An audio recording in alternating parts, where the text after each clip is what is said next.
Hello everybody and welcome to Ferrari World Yas Island, Abu Dhabi.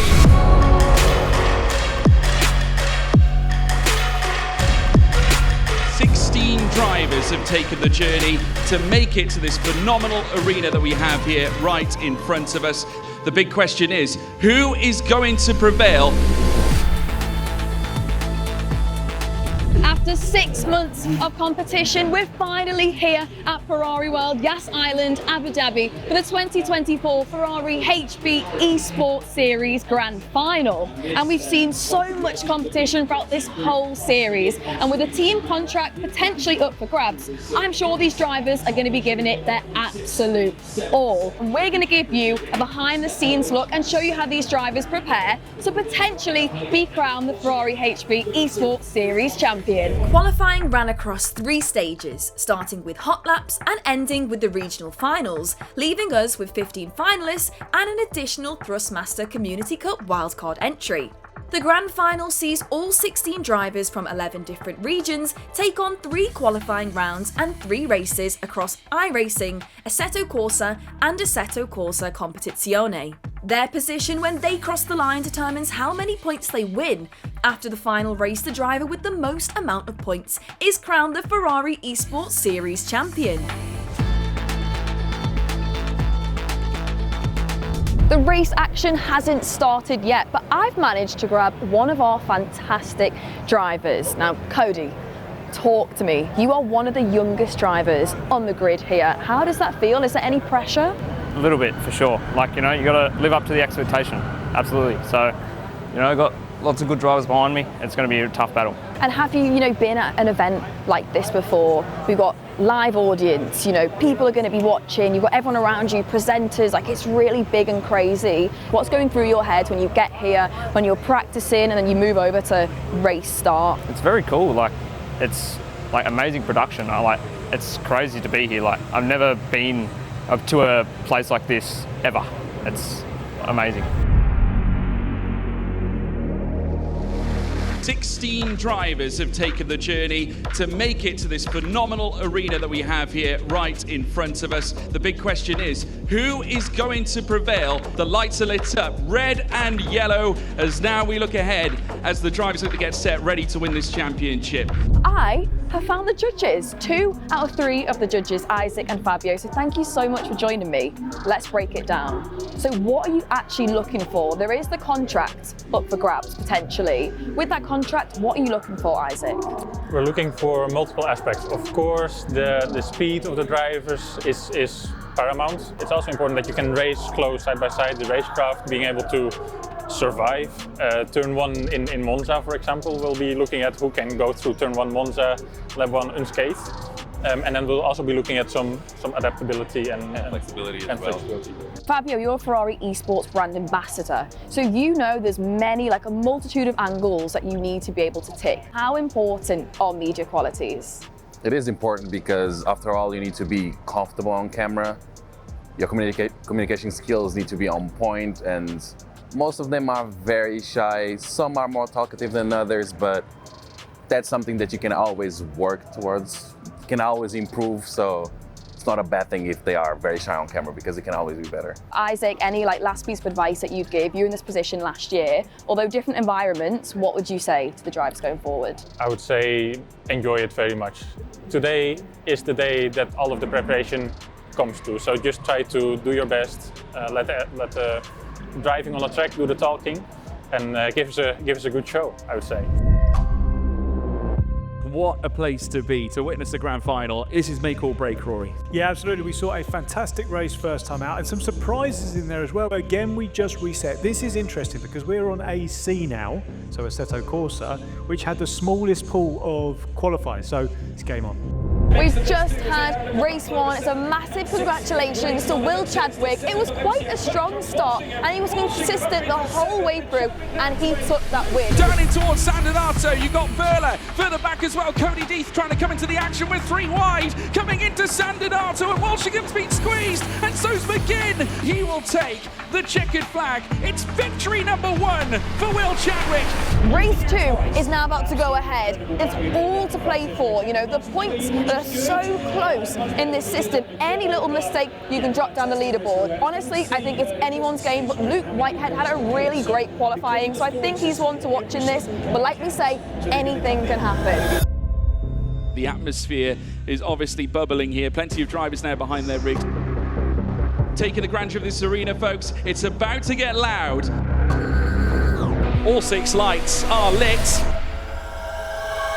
And it's go, go, go, go, go, and a great start indeed. They make their way down through towards turn 1, relatively clean. It's Luke Whitehead at the head of the order, Jacques Olivier. We got Verla there looking to make a move as well. Oh, goodness me, and a huge spinner, and he might collect a few cars. That's Marcin Swiderek, who I think has been caught. Russell Reyes trying to move up the order. Olivier comes out in second. It's Whitehead who leads the way here on the opening lap. I think it was Francis McGinn there, got a great start, and then he just got onto the grass a little bit, spun round, allowing Whitehead and Olivier to get out front. Look at this, we've got some jostling here with Aidan Walshingham, who, remember, finished runner-up as we've got a few cars now entering the pits. But a 3-way fight is now starting to blossom as we now watch now as Luca Losio comes under pressure. Walshingham in this as well. Look at Chadwick, who's also in the mix of this too, as they now look to battle over 7th and 6th place by the looks of it. Still 7th for Losio. Back comes Walshingham. Walshingham up into 7th with Chadwick now up to 8th. Losio losing out twice. So it's been a bit of an eventful start in race 2. Monza on AC. Luke Whitehead, he kept that position there. When we spoke to him previously, you know, he was saying he doesn't know what the first corner is going to be like. Is it going to be a massive collision? Yes, there was. We had 1 car spin off, but like I said,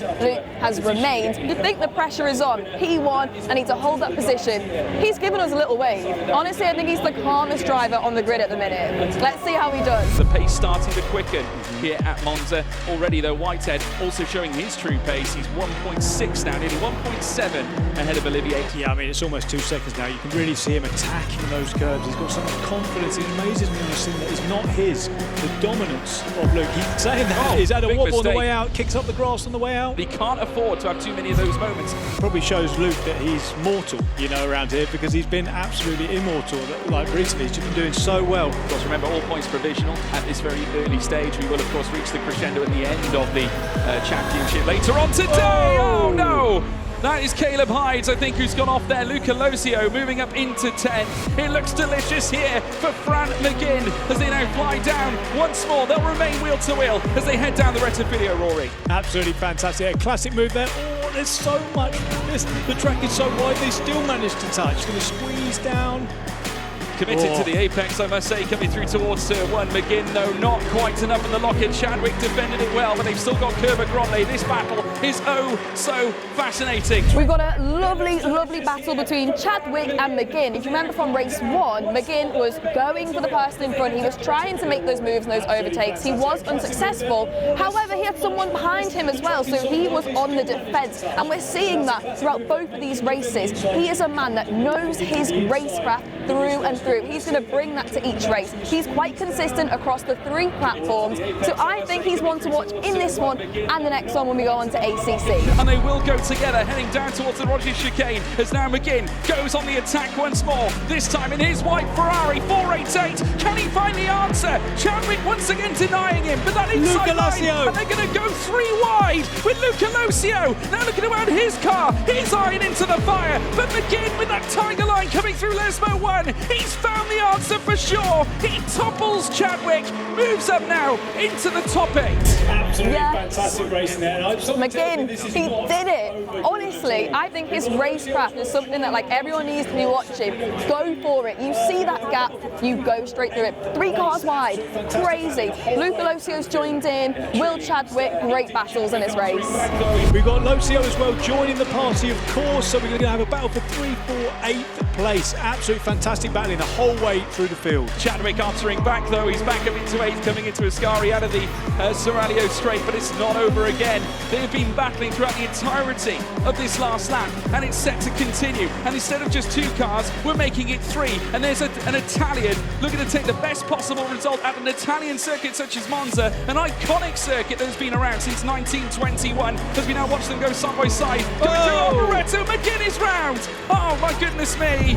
Oh my gosh, what happened to McGinn there is he probably just pushed it a little bit too much. There's nothing you can do when you've got 2 cars surrounding you. If they make a mistake, you're out. If you make a mistake, you're out. It's so unfortunate for him because he was showing so much and so much potential, but it is what it is. It's still great battles between Chadwick and Luca Locio. Here we're going to look to bring an end to the AC platform here at the Temple of Speed, and the 2 cars all dressed in yellow are now looking for a golden run, heading down towards Curva Alboreto. As we now watch this battle unfold, we've got to go to the top because Luke Whitehead, for the first time in the Ferrari Esports, the Ferrari HP Esports Series, he's going to take victory here at Monza, but it's wheel to wheel here between Walsingham and Barrera. He had one last chance today to Walsingham, and he looks like he might have taken it. P5, surely going Walsingham's way, he waltzes into the top 5. Luke Whitehead cruises, I think it's fair to say, to a P1. Absolutely incredible there.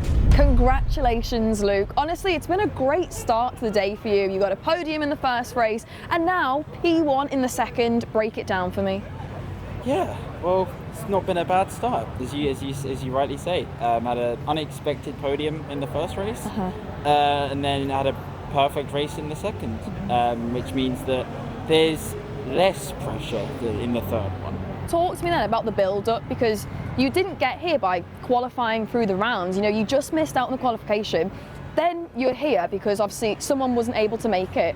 What's going through your head with that? Yeah, I mean, it was an unusual week. I only found out sort of in the latter half of last week, which meant I only had a few days of preparation against, you know, the month that most of the other guys had. Yeah. So I knew that coming into it I was on the back foot, but I just kind of, you know, I wanted to be here. It was, you know, obviously really unfortunate to miss out the way I did.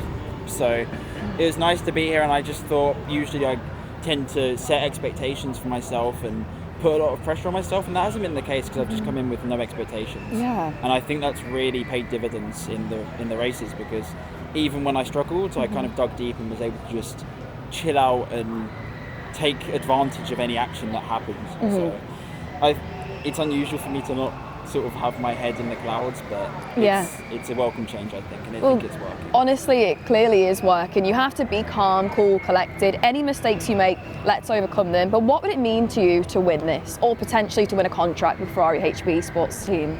It'd mean a lot, to be honest. And I've had a pretty unlucky year with a lot of the stuff that I've been doing, a lot of the events. So it'd be nice to have it finally go my way a little bit. Yeah. But also just with all the work I've put in quite a lot, especially in the past week, but also just in the championship and the qualifiers. I've put in a lot of grafting, so it'd be nice for it to pay off. And yeah, but it's not over yet.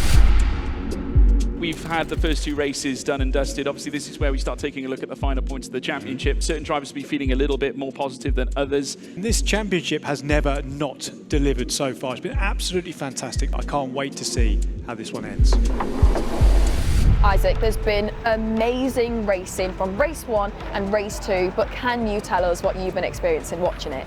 It's been really, really interesting. Some really good moves, really good battles. We're starting to see a little bit of a pattern of who is able to perform well on multiple different sims. So it's going to be interesting to see how people are going to do in the final race. What's the importance of representing a brand like Ferrari in an esports team? It's more accessible, so sometimes esports can be more competitive than real motorsports. Yeah. But because it's more accessible doesn't mean that it doesn't have to be as professional. We're looking for somebody that's able to represent the brand in the best way possible. So we'll maybe see a little bit of that as well in the next race if tensions do rise up. One final chance to dance, this time to decide a title, the Ferrari HP Esports Series Championship, with Luke Whitehead at the head of the field. It's finally time. Let's see who is the best. It's It's pedal to the metal, and it's go, go, go, go, go. It's Whitehead who jumps off the line. He gets a great start. Fidel Moreira in second. Aidan Walshingham waiting in the wings. Luca Locio as well. But it's Whitehead in control and in charge. Walshingham is having to be patient at this point. He cannot overtake Moreira at this stage. He can't risk it all. I mean, he's got to go for it, but he can't ruin his championship. And they're getting a little close. I tell you what, it's a concertina effect almost between this battle between three now. And here comes Walsingham opening up the door. He's got a lovely exit heading down the straight this time. So it's going to be wheel to wheel between the two yellow Ferrari 296s. The six cylinders blazing contact there between Moreira and Walsingham. But Walsingham with the inside line. In comes Luca Locio to maybe ascend alike. Now Locio wheel to wheel this time with Moreira. Walsingham through to second place. Back comes Moreira again as they look to dice over this P3 this time. That is the move that he needed to make, the one we've been waiting for the last 8 minutes from Aidan Walshingham. Luke Whitehead is still in the lead. I think he's got this in the bag, but then again, anything can happen. But there were some nice moves. So for 1, 2 and 3, we had Moreira second and then Walshingham third, but they've been swapping over. It's been nice battles between them too. So now Aidan Walshingham is second. Is he going to catch Luke? I don't think so, but like we say, there's so much to play for. There's still 9 minutes left to go. It's Whitehead out in front. Now it's down to Aidan Walshingham to close down that 2.4 second gap. The big question, does he have the minerals to do so? Yeah, I mean, for Walshingham here, it just needs quali lap, quali lap, quali lap. Oh, behind, there's contact, there's contact. That's Moreira. Moreira's round and Locio has lost places as well as a consequence. He got bottlenecked almost by the spin that Moreira had. So that's allowed Iger Rodriguez to move on through. We've been to iRacing, we've been to a set of courses. We started, remember, back in Mugello. We then went to Monza. We've now arrived at Misano, the final dance here in this championship of the Ferrari HP Esports Series as we now begin yet another lap. The pressure is on. There's 5 minutes left of the race, but even if you're not in that top position, just being at the top end of the grid, you're still going to feel it. You want to showcase your skills, your talent, your racecraft, whatever it is. This is an amazing platform for any sim racer to be on, to showcase what they've got, what their potential is. So what Ferrari are doing here are just giving most people a platform that when this sport isn't accessible, they're making it accessible. It's a global championship. It brings in talent from across the world. And we're seeing that here. There's so many different nationalities representing their country. So seriously, it's one championship that anyone can get involved in. I'm just in awe watching this. I think it's been an absolute clinic here from Luke. You know, we knew how strong Will Chadwick was at iRacing, and he displayed that, but he pushed him real close, especially in quali as well. And in here, on his home sim, he's just showing what an absolute class act he is. It's been close racing, you know, it's been door to door, door banging, wing mirrors flying off, all that sort of stuff. But that's what this occasion means to these guys. You know, they are willing to put everything on the line for a shot at being on this team and driving in the red. I mean, who wouldn't, right? They're going to leave it all on the line. You can just see him there in his blue Ferrari 296 now coming up towards the home straight. The text all in red. It's all ticked to 0. The checkered flag will be waved, and it will be Luke Whitehead, 2 for 2, and provisional champion of the Ferrari HP Esports Series of 2024. What a moment. It was heartbreak in the run-in. Of course, the regional finals did not go to plan, but he has come back and has managed to clinch what looks to be the title. I'm joined by our Ferrari HP Esports Series winner, Luke Whitehead. What a stellar performance on race 1, 2 and 3. Break it down for me with that last race. What was going through your head? Ciao. It's been good. It was a good race. Qualified on pole and kind of replicated proceedings from race 2. Got away at the front, the guys behind had a fight, and that just created a gap and I was able to chill out. Nothing much to it than that. It was pretty, well, a lot more straightforward than I expected, and I wouldn't have had it any other way. Realistically, Coming into this, did you have any ounce of, you know, maybe I can take that home? I can be the champion? Not coming into it, no. I said earlier in the day that I set no expectations for myself because the minute you start doing that, you start chasing and then you start, making mistakes, and what have you. But yesterday I kind of realised that I felt really comfortable and saw that the pace was also equally as good. That was when I kind of realised, there is a chance, you know, and yeah, you know, you never know until it's over. Now going forward, what's next? Honestly, just enjoying the moment and not thinking too much about the next step, I guess, at least for the moment. Just giving my brain a bit of a rest, my body a bit of a rest, and then seeing what happens after. Our champion of 2024, it's Luke Whitehead.